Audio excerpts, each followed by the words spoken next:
Sajid Javid has revealed that he was a victim of racist bullying at school. The Home Secretary said he had been targeted and punched to the ground at the age of 11 because he was Asian. He said he had been reminded of his ordeal by an attack on a 15-year-old Syrian boy in West Yorkshire, footage of which emerged last week.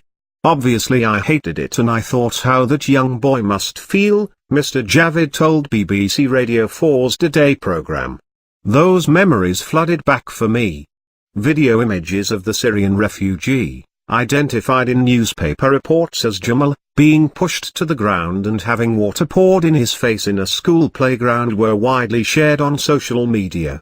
The video, filmed in a lunch break at Armonbury Community School, in Huddersfield, on 25 October, has been condemned by leading politicians, including Theresa May and Jeremy Corbyn. Mr. Javid said he had been upset by the footage and dismayed that racist bullying of the kind he had experienced nearly 40 years ago was still going on in British society. "I saw the video like anyone else and part of me I was clearly absolutely outraged and, to be frank, it reminded of an incident I had myself when I was 11 at school. That's the immediate memories that came back to me. And obviously I hated it and I thought how that young boy must feel."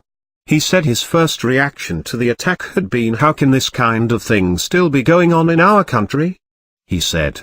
Mr. Javid, whose parents emigrated to the UK from Pakistan in the early 1960s, said he had been involved in a very similar incident shortly after he had started at a comprehensive school in Bristol, where he grew up. "Those memories flooded back for me," he said. "Because I was Asian, I was punched to the ground."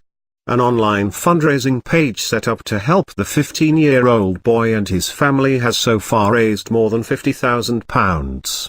Mr. Javid said the public's response to the attack had been heartwarming.